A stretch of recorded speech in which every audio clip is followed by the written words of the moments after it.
ஆண்டவரும் இரட்சகருமான இயேசு கிறிஸ்துவின் நாமத்தினால உங்களை நான் வாழ்த்துகிறேன். விசேஷமாக ஜாய் டிவி மூலமாக உங்களை சந்திப்பதில் மிகுந்த மகிழ்ச்சி அடைகிறேன். இன்றைக்கு வேத புத்தகத்திலிருந்து சில அனுபவங்களை நாம் கற்றுக்கொள்ள போகிறோம். விசேஷமாக ஆண்டவராய் கர்த்தர் வேத புத்தகத்தில் குறிப்பாக நற்செய்தி பகுதிகளில் நிறைய உபமானங்களை சொல்லியிருக்கிறார். அந்த உபமானங்கள் மூலமாக தேவன் அதில் ஒரு விஷயத்தை நமக்கு சொல்ல வருகிறார். உதாரணத்துக்கு கானாவூர் கல்யாணத்தை பற்றி சொல்லப்பட்டிருக்கிறது, 10 கன்னிகளை பற்றி சொல்லப்பட்டிருக்கு, அப்புறமாக அந்த கல்யாண விருந்தை பற்றி சொல்லப்பட்டிருக்கு. இதெல்லாம் இயேசு சுவாமி நம்மளுக்கு ஏதோ சொல்ல வருகிறார். அதிலிருந்து ஒரு காரியத்தை கற்றுக் கொடுக்க விரும்புகிறார். அது அந்த உதாரணம் முக்கியமல்ல, அதில் என்ன கற்றுக் கொடுக்க போகிறார், அதில் என்ன கற்றுக்கொள்ள வேண்டும் என்பது தான் இன்றைக்கு நாம் பார்க்கக்கூடியதான விஷயம். மத்தேயு 22வது அதிகாரத்தை நாம் திருப்பி பார்க்கும்போது அங்கே ஒரு ராஜாவுடைய கல்யாண விருந்து குறித்து அங்கே சொல்லப்பட்டிருக்கிறதை பார்க்கிறோம். மத்தேயு 22வது அதிகாரம் அங்கே 1 சில வசனங்கள் எல்லாம் வாசிக்க கேட்கும்போது, இயேசு மறுபடியும் அவர்களோட உவமைகளாய் பேசி சொன்னது என்னவென்றால், பரலோக ராஜ்யம் தன் குமாரனுக்கு கல்யாணம் செய்த ஒரு ராஜாவுக்கு ஒப்பாயிருக்கிறது. அழைக்கப்பட்டவர்களை கல்யாணத்திற்கு வர சொல்லும்படி அவன் தன் ஊழியக்காரரை அனுப்பினான். அவர்களோ வர மனதில்லாதிருந்தார்கள். அப்பொழுது அவன் வேறு ஊழியக்காரரை அழைத்து, நீங்கள் போய், இதோ என் விருந்தை ஆயத்தம் பண்ணினேன், என் எருதுகளும் கொழுத்த ஜந்துக்களும் அடிக்கப்பட்டது, எல்லாம் ஆயத்தமாயிருக்கிறது, கல்யாணத்திற்கு வாருங்கள் என்று அழைக்கப்பட்டவர்களுக்கு சொல்லுங்கள் என்று அனுப்பினான். அழைக்கப்பட்டவர்களோ அதை அசட்டை பண்ணி ஒருவன் தன் வயலுக்கும் ஒருவன் தன் வியாபாரத்துக்கும் போய்விட்டான். மற்றவர்கள் அவன் ஊழியக்காரரை பிடித்து அவமானப்படுத்தி கொலை செய்தார்கள். ராஜா அதை கேள்விப்பட்டு கோபமடைந்து தன் சேனைகளை அனுப்பி அந்த கொலைபாதகரை ஒழித்து அவர்கள் பட்டணங்களையும் சுட்டெரித்தான். அப்பொழுது அவன் தன் ஊழியக்காரரை நோக்கி, கல்யாண விருந்துக்கு ஆயத்தமாயிருக்கிறது, அழைக்கப்பட்டவர்களோ அதற்கு அபாத்திரமாய் போனார்கள். ஆகையால் நீங்கள் வழி சந்திகளிலே போய் காணப்படுகிற யாவரையும் கல்யாணத்திற்கு அழைத்து கொண்டு வாருங்கள் என்றான். அந்த ஊழியக்காரர் புறப்பட்டு வழிகளிலே போய் தங்கள் கண்ட நல்லார் பொல்லார் யாவரையும் கூட்டிக் கொண்டு வந்தார்கள். கல்யாண சாலை விருந்தாளிகளால் நிறைந்தது. விருந்தாளிகளை பார்க்கும்படி ராஜா உள்ளே பிரவேசித்த போது கல்யாண வஸ்திரம் தரித்திராத ஒரு மனுஷனை அங்கே கண்டு, சிநேகிதனே, நீ கல்யாண வஸ்திரம் இல்லாதவனா இங்கே எப்படி வந்தாய் என்று கேட்டான். அதற்கு அவன் பேசாமல் இருந்தான். அப்பொழுது ராஜா பணிவிடைக்காரரை நோக்கி, இவனை கையும் காலும் கட்டி கொண்டு போய் அழுகையும் பற்கடிப்பும் உண்டாயிருக்கிற புறம்பான இருளிலே போடுங்கள் என்றான். எனக்கு அன்பானவர்களே, இந்த சின்ன ஒரு உபமானத்தில் ராஜாவுடைய கல்யாண விருந்து என்பது விசேஷமானது. அது ராஜாவுடையக்கு தகுதியுள்ளவர்களை எல்லாம் அவன் அழைத்திருப்பான். ஆனால் அவர்கள் தங்களுடைய வேலைகளை காரணம் காட்டி அவர்கள் போய்விட்டார்கள். அந்த ராஜாவினுடைய அழைப்பையும் அந்த விருந்தையும் அசட்டை பண்ணினார்கள் என்று சொல்லி அந்த பகுதியில் குறிப்பிடப்பட்டிருக்கு. ஆனால் ராஜா கோபப்பட்டு தன் ஊழியக்காரர்களை மறுபடியும் கட்டளையிடுகிறார். நீங்கள் போய் அவர்களை விட்டுவிடுங்க, நீங்கள் போய் வழிகளிலும் வீதிகளிலும் அந்த பஸ் ஸ்டாண்ட் ஓரத்துலையோ தெரு ஓரத்தில் படுத்து கிடக்கிறதான தரித்திரர்களையும் பிச்சைக்காரர்களையெல்லாம் நீங்கள் கூட்டிகிட்டு வாங்கன்னு சொல்கிறாங்க. இந்த வேலைக்காரர்கள் போய் அதே மாதிரி ராஜாவினுடைய கட்டளையின்படி வழிகளிலும் வீதிகளிலும் தெருக்களிலும் பிளாட்ஃபார்ம் ஓரத்துல எல்லாம் படுத்திருக்கிறவங்களையெல்லாம் கூட்டிகிட்டு வராங்க. ராஜா வீட்டுக்கு வாங்க அப்படின்னு சொல்லி. நல்லா யோசித்து பாருங்கள், இப்படியாக முற்றிலும் பழக்கமில்லாத அந்த மக்கள் ரோட்டோரத்துலேயே அவங்க கிடைச்சதை சாப்பிட்டுக்கிட்டு அந்த பிளாட்ஃபார்மில் படுத்துக்கிட்டு பிச்சை எடுத்து வாழ்ந்து கொண்டு இருக்கிற அந்த மக்களை, ஒரு தரித்திரமான ஒரு வாழ்க்கை வாழ்ந்து கொண்டு இருக்கிற மக்களை திடீரென்று ராஜா விருந்துக்கு அழைக்கிறார் என்று சொன்னால் எப்படி இருந்திருக்கும்?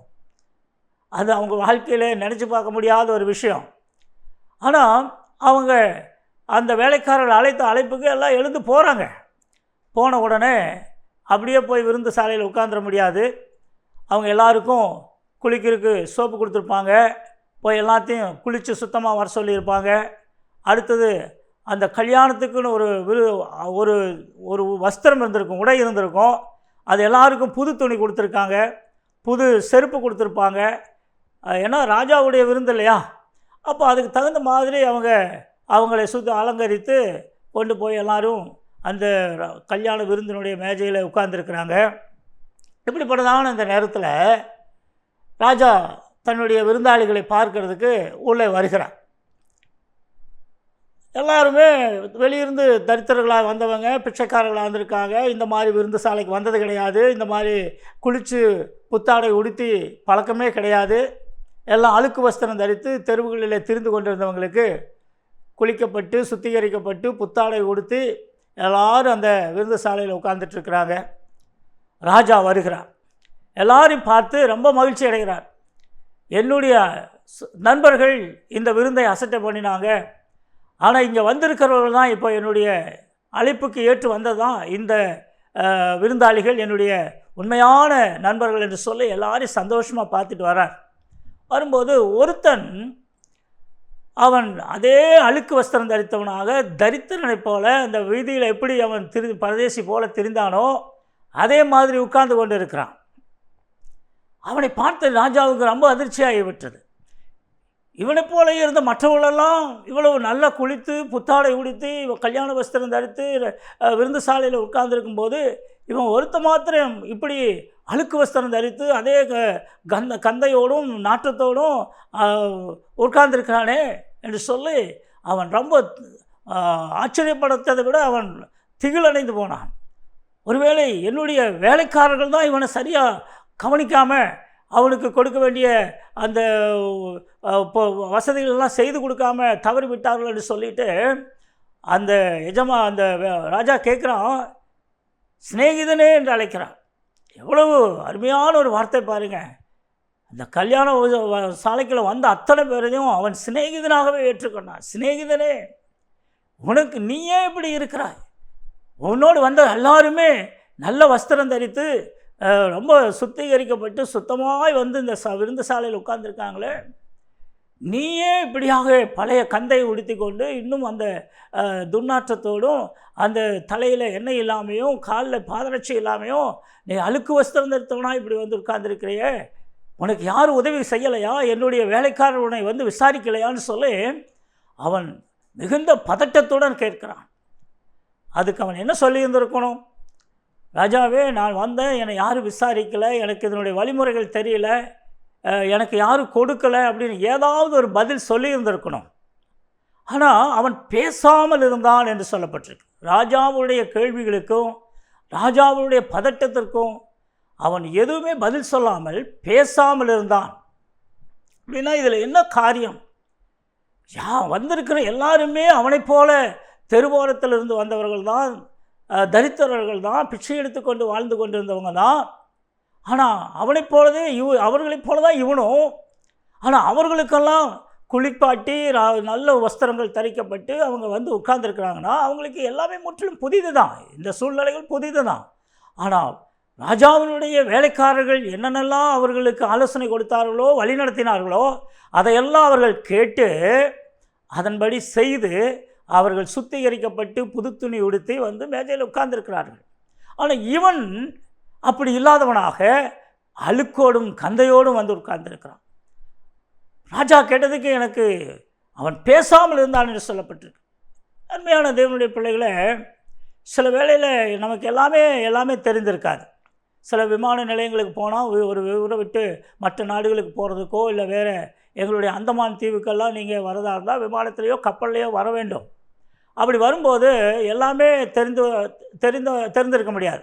விமானத்திற்கு போகணுமானால் அதுக்கு நம்ம டிக்கெட் பதிவு பண்ண வேண்டும், ஏர்போர்ட் போக வேணும், அங்கே என்னென்ன ஃபார்மாலிட்டிஸ் இருக்கோ அந்த போர்டிங் சிஸ்டமெல்லாம் இருக்குது, செக்இன் இருக்குது, அங்கே செக்யூரிட்டி இருக்குது, இதெல்லாம் கடந்து தான் நம்ம போக வேண்டும். எல்லாருக்கும் எல்லாம் தெரியாது, புதிதாக வரவங்களுக்கு அதெல்லாம் தெரியாது. அவர்கள் கேட்டு தெரிந்து கொள்வார்கள். அடுத்த இடத்த கேட்பாங்க, அல்லது அங்கே இருக்கிறதான செக்யூரிட்டிஸ்கிட்ட கேட்பாங்க, ஐயா இது என்ன பண்ணணும்னு கேட்டு தெரிந்து அவங்க வந்து ஃப்ளைட்டில் உட்காந்து இங்கே வருவாங்க. அல்லது கப்பலில் பயணம் பண்ணுறவர்களும் அப்படி தான், எல்லாமே தெரிந்திருக்க முடியாது. முதல் முறையாக கப்பலே பார்க்காதவர்கள் இருக்காங்க. அதையெல்லாம் அவங்க வந்து முறைப்படி அந்த வசதிகளெல்லாம் கேட்டு தெரிந்து தான் கப்பல் ஏற முடியும். எல்லாருக்கும் தெரியாது, எல்லாமே தெரியாது. ஆனால் இவன் என்ன பண்ணியிருக்கணும், மற்ற சகோதரர்களைப் போல இவனும் கேட்டு அவன் அந்த குளிக்கிறதுக்கும் புது துணி எங்கே கிடைக்கிறாங்கன்னு கேட்டு வாங்கி கொள்ளவும் அவன் அதை செய்திருக்கணும். அவன் எதையுமே செய்யாமல் அப்படியே வந்து அமர்ந்திருக்கிறான். இது ராஜாவுக்கு ஆச்சரியத்தை கொடுத்தது. இவனே இப்படி இருந்தான், அவன் கேட்டதுக்கு அவன் பதில் சொல்லவே இல்லை. உடனே ராஜாவுக்கு கோபம் வந்தது. இவனை கையும் காலையும் கட்டி கொண்டு போய் அழுகையும் பற்கடிப்புமான இடத்துல போடுங்கள் என்று சொல்கிறான். இதில் என்ன நாம் கற்றுக்கொள்ள வேண்டிய காரியம் இருக்குன்னா, இயேசு சுவாமி நமக்கு சொல்லும்போது வேத புத்தகத்தில் நிறைய காரியங்களை தேவனுடைய ராஜ்யத்தை குறித்தும் ரட்சிப்பை குறித்தும் நீதியை குறித்தும் நியாயத்தீர்ப்பை குறித்தும் நமக்கு எழுதி வைத்து விட்டார். இதையெல்லாம் நாம் அறிந்து கொள்ள வேண்டியது நம்முடைய கடமை, தேவ பிள்ளைகளாகிய நமக்கு. அதனால தான் சுவிசேஷகர்கள் இருக்கிறார்கள், திருச்சபைகள் இருக்கிறது, பலவிதமான மீடியாக்கள் இருக்கிறது. இன்றைக்கி எல்லா விதத்திலையும் சத்தியமானது ரொம்ப வெளிப்படையாக பேசப்பட்டு வருகிறது, நமக்கு கற்றுக் கொடுக்கப்படுகிறது. இதிலிருந்தெல்லாம் நம்ம என்ன செய்ய வேண்டும், நம்ம வேத வாக்கியங்களை ஆராய்ந்து அறிந்து தேவனுடைய வழிநடத்தல்களை நம்ம கற்றுக்கொள்ள வேண்டும். அதனால தான் சொல்லுது ஓசியா 8:12 என்ன சொல்கிறான்னா, என் வேதத்தின் மகத்துவங்களை நான் எழுதி கொடுத்தேன், அவர்கள் அதை அந்நிய காரியமாக எண்ணினார்கள். தேவன் தம்முடைய மகத்துவங்களையே அதை எழுதி நமக்கு கொடுத்திருக்கிறார். வேத புத்தகத்தில் ஆதியாகமம் தொட்டு வெளிப்படுத்தின விசேஷம் வரைக்கும் அவர் எல்லாவற்றையும் நமக்கு சரித்திரபூர்வமாகவும் மற்றும் பாடல்கள் வழியாகவும் தீர்க்க தரிசனங்கள் ஆகமங்களாகவும் நற்செய்தி பகுதிகளாகவும் அவர் கடிதங்களாகவும் எழுதி கொடுத்திருக்கிறார். பல காலகட்டங்கள் பல ஆண்டுகளாக தேவ மனிதர்களை கொண்டு பரிசுத்த ஆவியினாலே ஏவப்பட்டு எழுதி கொடுத்திருக்கிறார். அதையெல்லாம் நாம் வாசித்து ஆய்ந்து அறிந்து தேவனுடைய மகத்துவங்களை அறிந்து கொள்வது நமக்கு தேவன் கொடுத்ததான நிபந்தனை. இதையெல்லாம் நம்ம கற்றுக்கொள்ளாமல் தெரிந்து கொள்ளாமல் நாம் இருப்போமானால் நம்முடைய பழைய வாழ்க்கை அப்படித்தான் இருக்கும். நம்முடைய அழுக்கு நம்மை விட்டு நீங்காது, நம்முடைய பாவம் நம்மை விட்டு நீங்காது. பவுல் சொல்லுகிறார், நியாயப்பிரமாணம் வந்ததினால்தான் பாவம்னா என்னன்னே எனக்கு தெரிய வந்தது அப்படிங்கிறார். அப்போ வேத வசனங்கள் மூலமாக நம்முடைய பாவங்கள் அது சுட்டி காட்டப்படுகிறது, நம்முடைய குணாதிசயங்கள் சுட்டி காட்டப்படுகிறது, நம்மளுடைய தேவன் நமக்கு வைத்திருக்கிற நீதி நியாயங்கள் அதில் வெளிப்படுத்தப்பட்டிருக்கிறது. இதையெல்லாம் நாம் வேத வசனங்கள் மூலமாய்த்தான் நாம் கற்றுக்கொள்ள முடியும். மனிதர்கள் யாராவது நமக்கு அதை சுட்டி காண்பிப்பார்களானால் நாம் அவர்கள் மேலே கோபப்படுவோம். அவர்கள் என்னை இப்படியாக சுட்டி காட்டுறாங்க, என்னை குறித்து இவங்க தப்பாக பேசுகிறாங்கன்னு. ஆனால் வேதவசனம் நம்மை குறித்து சுட்டி காட்டும் போது அதை நம்ம குற்றமாய் செய்ய முடியாது. தேவனுடைய வார்த்தை அவைதான் வேத வசனம் நம்மை புடமிடுகிறது, நம்மை புதிதாக்குகிறது, நம்மை உருவாக்குகிறது. வேதத்தின் மகத்துவங்களை நான் எழுதி கொடுத்தேன், அவர்கள் அதை என்ன அந்நிய காரியமாக எண்ணினார்கள் என்று அங்கே ஆண்டவர் அங்கலாய்க்கிறார். அதே சமயம் பாருங்கள், மத்தேயு 16வது அதிகாரத்தில் இங்கே பேதுருவை குறித்த ஒரு சின்ன விஷயத்தை பார்த்து நாம் இன்றைக்கு இந்த நிகழ்ச்சியை நாம் முடிக்கப் போகிறோம். 16வது அதிகாரத்தில் அங்கே இயேசு கேட்கிறார், தம்மோடு இருந்த சீசர்களை பார்த்து கேட்கிறார். 16வது அதிகாரம் 13வது வசனம் தொட்டு சில காரியங்களை நான் வாசிக்கிறேன். பின்பு இயேசு பிலிப்பு செசரியாவின் திசைகளில் வந்தபோது தம்முடைய சீசரை நோக்கி, மனுஷகுமாரனாகிய என்னை ஜனங்கள் யார் என்று சொல்லுகிறார்கள் என்று கேட்டார். அதற்கு அவர்கள், சிலர் உம்மை யோவான் ஸ்நானகன் என்றும், சிலர் எலியா என்றும், வேறு சிலர் எரேமியா அல்லது தீர்க்கதரிசிகள் ஒருவர் என்றும் சொல்லுகிறார்கள் என்றார்கள். அப்பொழுது அவர், நீங்கள் என்னை யார் என்று சொல்லுகிறீர்கள் என்று கேட்டார். சீமோன் பேதுரு பிரதியுத்தரமாக, நீ ஜீவனுள்ள தேவனுடைய குமாரனாகிய கிறிஸ்து என்றான். இயேசு நம்மோடு வாழ்ந்த போது தம்முடைய சீசர்களிடத்தில் ஒரு கேள்வி கேட்குறார். நான் இவ்வளவு அற்புதம் செய்கிறேன், இவ்வளவு உபதேசிக்கிறேன், இவ்வளவு காரியங்களை ஜனங்களெல்லாம் கேட்டறிந்து என் பின்னாடி திரளாய் கூட்டமாக வர்றாங்க, ஜனங்கள் என்னை குறித்து என்ன தான் நினைக்கிறாங்க, என்ன பேசிக்கொள்கிறான்னு சொல்லி ஜனங்களுடைய ஃபீட்பேக்கை தெரிஞ்சுக்கிறதுக்கு ஆண்டவருக்கு ஒரு ஆர்வம்.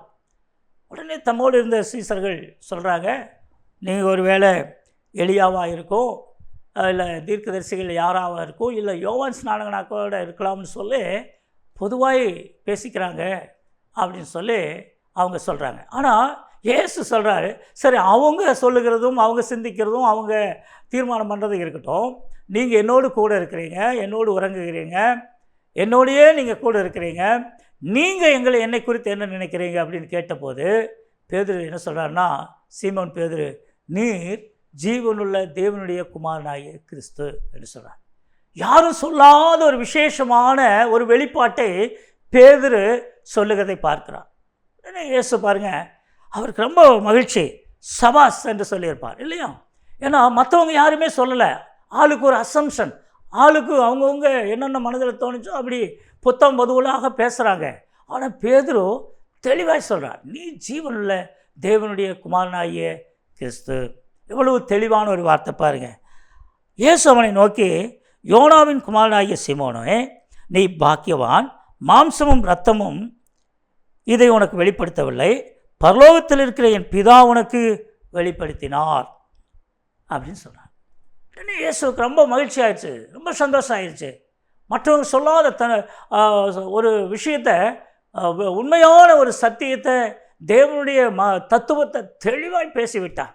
நீ ஜீவனுள்ள தேவனுடைய குமாரனாகிய கிறிஸ்து. உடனே சொல்கிறாரு, இது நீ சொல்லலை பேதுரு, மாம்சமும் இரத்தமும் உனக்கு இதை வெளிப்படுத்தலை, என் பிதா உனக்கு வெளிப்படுத்தினான். உடனே அத்தோட இயேசு விட்டு விடலை. என்ன தெரியுங்களா? மேலும் நான் உனக்கு சொல்லுகிறேன், நீ பேதுருவாய் இருக்கிறாய், இந்த கல்லின் மேல் என் சபையை கட்டுவேன், பாதாளத்தின் வாசல்கள் அதை மேற்கொள்ளவில்லை. உன்மேல் என் சபையை கட்டுவேன், பாதாளத்தின் வாசல்கள் அதை மேற்கொள்வதில்லை. அப்படின்னா என்ன அர்த்தம்? யார் ஒருவன் கிறிஸ்துவை குறித்து, தேவனுடைய மகிமையை குறித்தும் மகத்துவங்களை குறித்து பேசுகிறார்களோ அவர்கள் இயேசுவுக்கு தேவை. அவர்களை கொண்டுதான் தேவன் தம்முடைய ராஜ்யத்தை ஸ்தாபிப்பார். அவர்களை கொண்டுதான் தேவன் சபைகளை கட்டி எழுப்புவார். தேவன் அவர்களை கொண்டுதான் மகிமைப்படுவார். அருமையான தேவனுடைய பிள்ளைகளே, ஆகவே இதிலிருந்து நாம் என்ன காரியங்களை கற்றுக்கொள்கிறோம் என்றால், ஒரு உவமானைகள், ஒரு உதாரணங்கள் என்பது அல்லது ஒரு உவமாயம் என்பது ஏதோ தேவன் நமக்கு சொல்லுகிறதான ஒரு கதை அல்ல. அதனுடைய பின்னணியில் ஒரு சத்தியம் இருக்கிறது. தேவன் நமக்கு சொல்லக்கூடியதான ஒரு போதனை இருக்கிறது. அங்கே நம்ம பார்த்தோம், ஒரு கல்யாண விருந்து, ராஜாவினுடைய அழைக்கப்பட்டவர்கள் யாரும் வரலை, அசட்டை பண்ணி அவங்களுடைய சொந்த காரியங்களை கவனிக்க போயிட்டாங்க. அப்படி பார்த்தா இன்றைக்கி பார்த்தீங்கன்னா எத்தனையோ மக்கள் தேவனுடைய வார்த்தையை அசட்டை பண்ணி கொண்டு சுவிசேஷத்துக்கு இடம் கொடுக்காமல், சத்தியத்திற்கு இடம் கொடுக்காமல் அசட்டையாக இருக்கிற மக்களை நாம் பார்க்கிறோம்.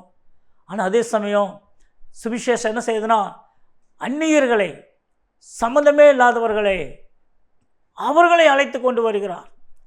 அவர்களை சுத்திகரித்து, அவர்களுக்கு ரட்சிப்பை கொடுத்து, அவர்களுக்கு ரட்சிப்பின் வஸ்திரத்தை உடுத்தி தேவன் தம்முடைய மகிமையான ஸ்தானத்தில் வைத்து அழகு பார்க்கிறார். இதைத்தான் அங்கே பார்க்கிறோம். இப்படிப்பட்டதான அந்த மகத்துவங்களையும் மகிமைகளையும் நம்ம தியானிக்காமல், அதை குறித்து விவரித்து பேச தெரியாமல் நம்ம மௌனமாக இருப்போமானால், ஊமை போல் இருப்போமானால், ஆண்டவருக்கு அதனால் ஒரு பிரயோஜனமும் இல்லை. அவன் பாருங்கள், அந்த கந்தையாக இருந்தவன் சொல்கிறான், ஒன்றுமே சொல்லலை. அவன் தன்னுடைய பங்குக்கு எதையாவது ஒன்று சொல்லி இருந்திருக்கணும். அவன் சொல்லாதது ராஜாவுக்கு கடும் கோபம் வந்தது. நாம் தேவனுடைய வார்த்தைகளை வாசிக்கும்போது, அதை தியானிக்கும்போது, அதிலிருந்து நாம் எடுத்துக்கொள்கிறதான சத்தியத்தை குறித்து நாம் ஒருவரோடு ஒருவர் விவரித்து பேச வேண்டும், விளங்கி கொள்ள வேண்டும், பேசணும். இன்றைக்கி நான் இந்த வார்த்தைகளெல்லாம் உங்களுக்கு முன்னாடி இந்த தொலைக்காட்சி நிகழ்ச்சியை பேசிக்கிட்டு இருக்கிறேன்னா, ஆரம்பத்தில் இதை பற்றியெல்லாம் எனக்கு ஒன்றும் தெரியாது. நான் ரட்சிக்கப்படாத முன்னாடி நான் ஒரு கிறிஸ்தவ குடும்பத்தில் தான் பிறந்தேன். சத்தியத்தையெல்லாம் புரிந்திருக்கிறேன். சண்டே ஞாயிறு பள்ளி வகுப்புலையெல்லாம் நான் சின்ன வயசில் கலந்துருக்கேன். வாலிபர் கூட்டங்களெல்லாம் கலந்துருக்கிறேன், இல்லைன்னு சொல்லலை.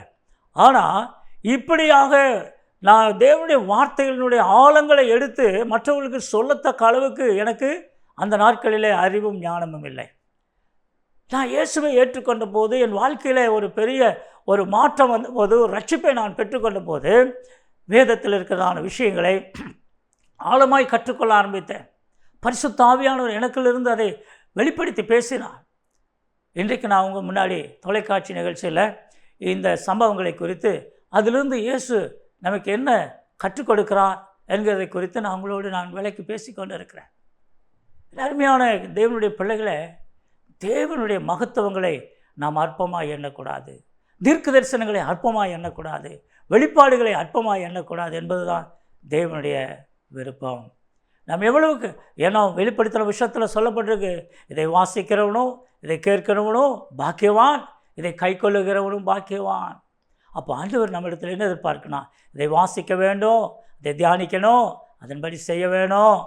இதுதான் தேவனுடைய விருப்பம்.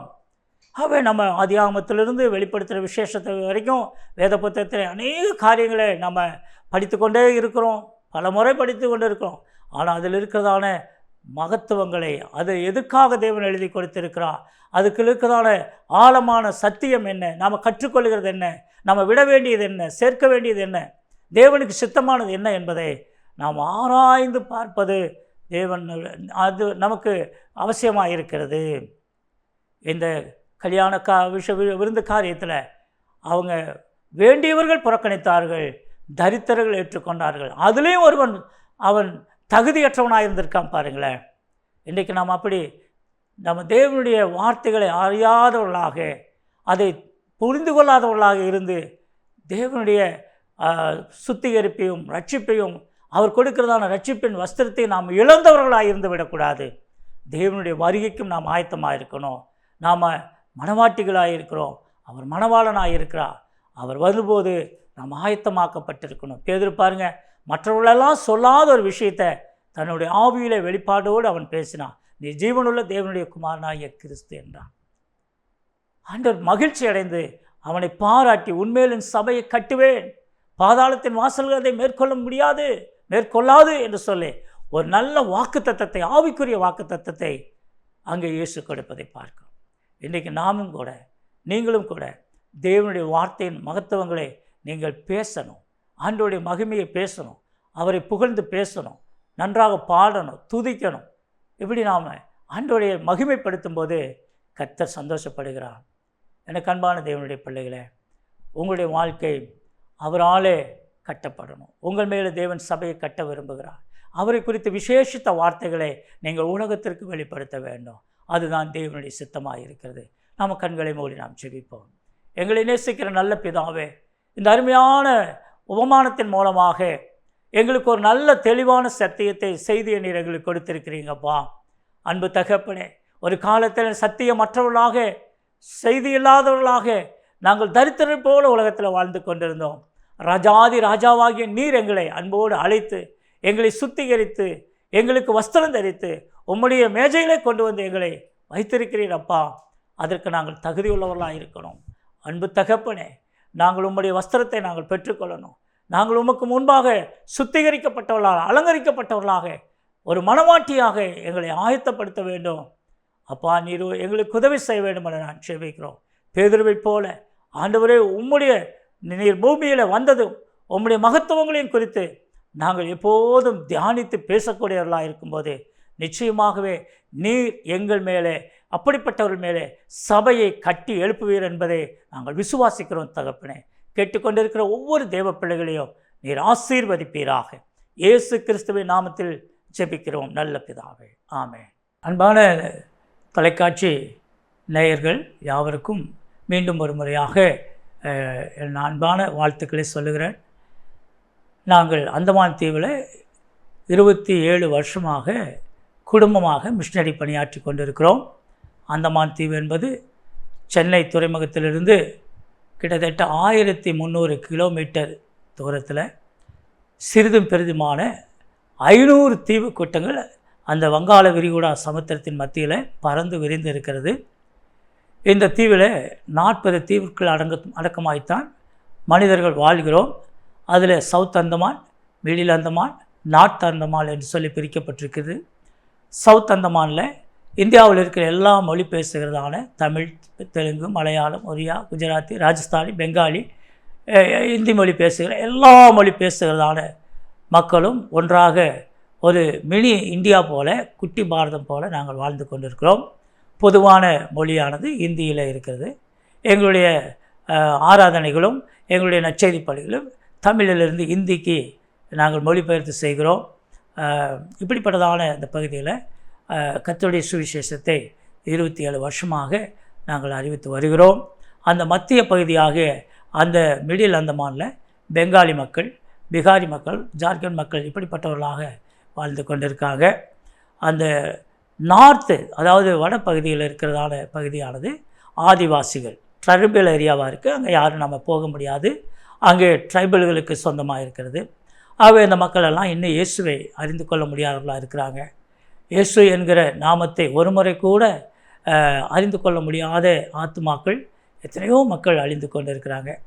நற்செய்திக்கு காத்திருக்கும் தீவுகள் என்கிறதான நற்செய்தி பணியை நாங்கள் அங்கே செய்து கொண்டிருக்கிறோம். ஏன்னா ஏசாயா தீர்க்கதரிசன புத்தகம் 42:5 சொல்லப்பட்டிருக்கு, கர்த்தருடைய வேதத்துக்கு தீவுகள் காத்திருக்கும் என்று சொல்லி. அந்த மாநிலம் இருக்கிறதான மக்களுக்கு அரசாங்கம் எல்லா வசதிகளையும் செய்து கொண்டிருக்கிறது. ரேஷன் கொடுக்கப்பட்டிருக்குது, எலக்ட்ரிசிட்டி இருக்கிறது, போக்குவரத்து இருக்குது, படகு போக்குவரத்து இருக்கிறது, ஹெலிகாப்டர் வசதிகள் இருக்குது, இன்டர்நெட் வசதி கூட இருக்குது. எல்லா வசதிகளும் அரசாங்கம் செய்து கொடுத்திருக்கும்போது இந்த நித்திய ஜீவனுக்கு நம்மை நடத்தி கொண்டு போகிறதான அந்த சத்தியத்தை கொண்டு போவது யார் என்கிறதான ஒரு பெரிய சவால். அன்புக்குரிய தெய்வ பிள்ளைகளே, இந்த மாதிரியான அந்த நற்செய்தி பணியை நீங்களும் நானும் தான் உலகத்திற்கு கொண்டு போக முடியும். இது ஒருவனாய் செய்கிற காரியம் அல்ல. இது குழுவாக திருச்சபை மக்களோடு கூட இணைந்து செய்யக்கூடியதான நற்செய்தி பணி, ஒரு மிஷனரி பணி. ஆகவே உங்களுடைய அன்பான விசாரிப்பும் ஜெபமும் என்னாலும் இந்த எங்களுடைய ஊழியத்திற்கும் நற்செய்தி பணிக்கும் அவசியம் என்பதை நாங்கள் உங்களிடத்தில் அன்போடு கேட்டுக்கொள்கிறேன். கர்த்தர் உங்களை ஆசீர்வதிப்பாராக. எங்களோடு நீங்கள் தொடர்பு கொள்ள வேண்டுமானால் கீழ்கண்டதான தொலைபேசி எண்ணுக்கு நீங்கள் தொடர்பு கொள்ளலாம் என்று உங்களிடத்தில் நான் கேட்டுக்கொள்கிறேன். கர்த்தர் உங்களை ஆசீர்வதிப்பாராக.